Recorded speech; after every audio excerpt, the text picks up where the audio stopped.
매일 성경 묵상 나눔입니다. 2025년 10월 3일 금요일입니다. 역대하 16장을 묵상합니다. 본문을 읽습니다. 아사왕 제36년에 이스라엘 왕 바하사가 유다를 치러 올라와서 라마를 건축하여 사람을 유다 왕 아사에게 왕래하지 못하게 하려 한지라. 아사가 여호와의 전 곡간과 왕궁 곡간의 은금을 내어다가 다메섹에 사는 아람 왕 벤하닷에게 보내며 이르되 내 아버지와 당신의 아버지 사이에와 같이 나와 당신 사이에 약조하자.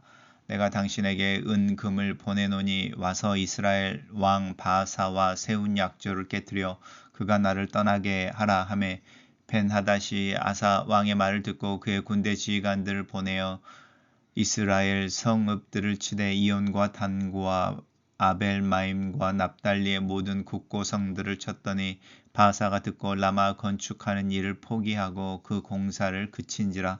아사왕이 온 유다 무리를 거느리고 바하사가 라마를 건축하던 돌과 잼목을 운반하여다가 게바와 미스바를 건축하였더라.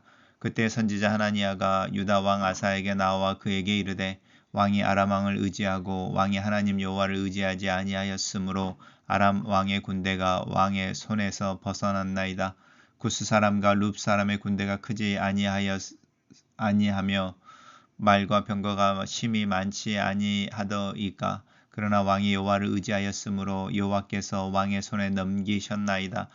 여호와의 눈은 두루 온 땅을 두루 감찰하사 전심으로 자신에게 향하는 자들을 위하여 능력을 베푸시나니 이 일은 왕이 망령되이 행하였은즉 이후부터는 왕에게 전쟁이 있으리라 하매 아사가 노하여 선견자를 옥에 가두었으니 이는 그의 말에 크게 노하였음이며 그때 아사가 또 백성 중에서 몇 사람을 학대하였더라.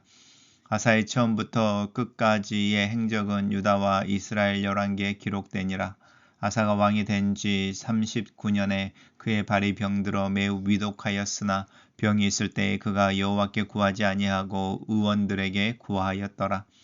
아사가 왕위에 있은 지 41년 후에 죽어 그의 조상들과 함께 누움에 다윗성에 자기를 위하여 파두었던 묘실에 무리가 장사하되 그의 시체를 법대로 만든 각향 재료와 가득 채운 상에 두고 또 그것을 위하여 많이 분향하였더라. 오늘의 본문은 아사 왕이 전심으로 하나님을 섬기다가 그의 마음이 나뉘어져 버리는 부분입니다. 아사 왕 제36년에 이스라엘 왕 바하사이니까요. 북쪽에 있는 왕이 남유다를 치러 왔는데 라마라고 새 도시를 건축합니다. 이 라마라고 하는 것은 원래는 사무엘이 살던 곳이었죠. 거기를 건축하는데 그 이유가 뭐냐면 유다 왕 아사에게 사람들이 왕래하지 못하게 하려 했다라는 겁니다. 우리 어제 묵상할 때 아사가 종교개혁을 행하고 하나님이 평안을 주시면서 에브라임이라든지 또 시므온이라든지 또 므낫세의 지파들이 남유다 왕국의 사람들과 교류하고 또 왕래하는 것들을 보았습니다. 그것을 방해하기 위해서 이제 바하사가 도시를 건축해서 북이스라엘 사람들이 남유다로 내려오지 못하게 만드는 거죠. 이제 그렇게 됐을 때에 아사가 하나님을 찾지 않고 오히려 하나님의 전 곡간과 왕궁 곡간에서 금은을 가져다가 다메섹 왕 벤하닷에게 보내서 친교를 요청하고 또 이제 바아사 이스라엘을 공격해 줄 것을 요청합니다. 그러니까 이제 벤하닷이 그의 군대를 보내어 이제 성읍들을 치는데 이온, 단, 아벨마임, 납달리의 국고성을 친다라는 것인데 이제 그 팔레스타인이 갈릴리 호수에서 이제 사해로 이렇게 나뉘어져 있을 때 이제 이렇게 남유다와 이제 북이스라엘로 구성이 되어져 있을 때 바하사가 이제 이 국경 쪽에 이제 라마를 건축하고 있을 때에 이제 벤하닷이 단이니까 이 북쪽에 있는 이스라엘 성들을 치는 거죠. 이렇게 내려와서 그래서 이제 이 후미라고 할까 후방의 공격을 받으니까 이제 바하사가 이제 퇴각을 하게 되는 장면입니다. 그리고 이제 이렇게 성을 건축하다가 이제 바하사가 퇴각을 하고 나니까 아사 왕이 이제 바하사가 건축하다 남긴 돌들과 제목들을 가져다가 이제 게바와 미스바를 건축했다. 그때 선견자 하나니가 나오는데, 하나니아가 이제 아사 왕에게 나와서 아사 왕을 책망하는 거죠. 아사 왕이 아람 왕을 의지하고 하나님 여호와를 의지하지 않았다. 그 전에 당신이 구스 사람과 룻 사람과 싸울 때에 50만 명으로 100만 명의 군대를 이길 수 있었던 이유가 당신이 하나님을 의지했기 때문이 아니냐라고 하는 부분입니다. 그러면서 여호와의 눈은 온 땅을 두루 감찰하사 전심으로 자기에게 행하는 자들을 위하여 능력을 베푸신다. 예. 오늘 구절에서 이렇게 암송하면 좋을 구절인 것 같습니다. 여호와의 눈은 온 땅을 두루 감찰하사 진심으로 전심으로 자기에게 향하는 자들을 위하여 능력을 베푸신다.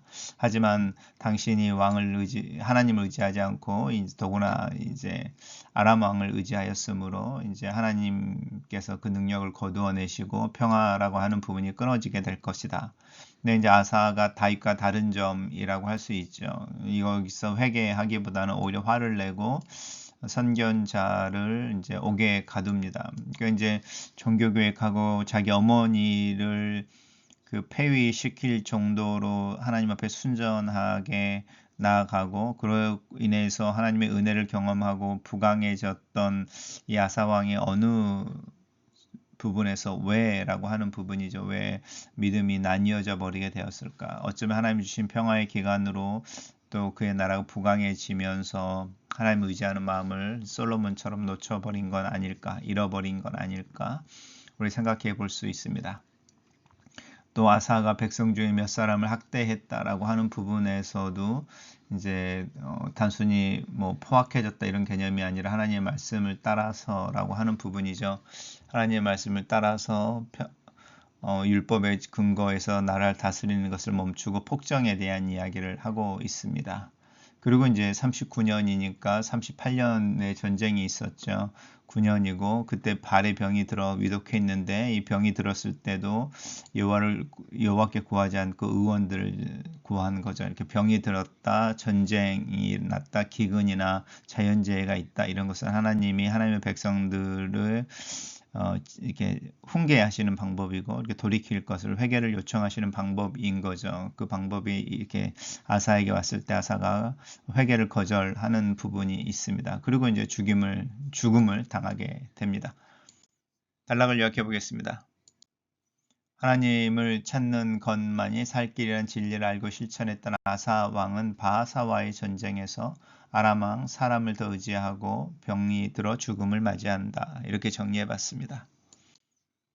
첫 번째 묵상 나눔입니다. 하나님은 사람을 의지하고 하나님을 의지하지 않는 자를 버리십니다. 아사 왕은 하나님보다 아람 왕을 의지하여 하나님 없이 전쟁을 치릅니다. 전사이신 하나님이 함께하지 않는 전쟁은 그 어떤 승전보도 기대할 수 없고 또 어떤 승전보도 의미가 없습니다. 내 삶의 어려운 문제들 앞에서 마음 깊이 의지하는 사람은 누구입니까? 과연 나는 하나님만 의지하고 있습니까? 하나님은 하나님을 향한 한결같은 마음을 지닌 자를 찾아 능력을 베푸시려고 온 세상을 두루 살피십니다. 악인들은 하나님이 설마 이런 것까지 살피실까 하겠지만, 하나님은 세상 모든 일을 낱낱이 살피셔서 악인들을 심판하시고 의로운 자들을 도와주시는 분입니다. 하나님이 이 일거수일투족을 두루 살피신다는 사실을 생각할 때 이것이 나에게 복입니까? 화입니까? 안전하고 즐거움입니까? 두려움입니까? 감찰하시는 하나님 앞에 나는 언제나 행복할 수 있습니까? 세 번째 나눔입니다. 이스라엘 왕 바하사의 공격 앞에서 아사 왕은 다메섹에 있는 아람 왕에게 군사적 지원을 요청합니다. 아사는 하나님의 말씀보다 사람을 선택하고 더 의지하는 치명적인 실수를 범합니다. 그리고 그 결과는 실패와 고난이었습니다. 지금까지 아사 왕은 하나님을 구하고 찾아 전쟁에서 승리하고 평안을 누려왔지만 그의 마지막은 하나님에 대한 믿음과 충성에서 벗어난 삶임을 봅니다. 심지어 발에 병이 났을 때도 하나님을 의지하기보다 의원들을 찾아 슬픈 결말을 맞이합니다. 나는 크고 작은 일이 있든지 개인 혹은 공동체적인 일이든지 언제나 하나님을 구하고 있습니까? 인생의 어느 한때 하나님을 잘 믿은 것으로 만족하지 말고 매 순간 힘을 다하여 마지막까지 하나님만 의지합시다.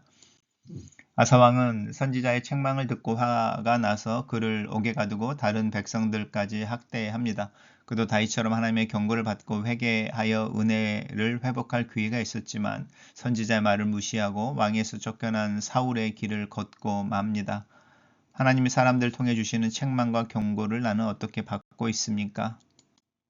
글로 쓰는 기도입니다. 살아계신 하나님을 의지하며 하루를 살기를 기도합니다. 나를 살피시고 나를 아시는 하나님 앞에서 내 자신을 숨기지 않기를 기도합니다. 순간순간 하나님의 얼굴을 구하며 하나님의 임재 안에서 하루를 믿음으로 살게 도와주시옵소서.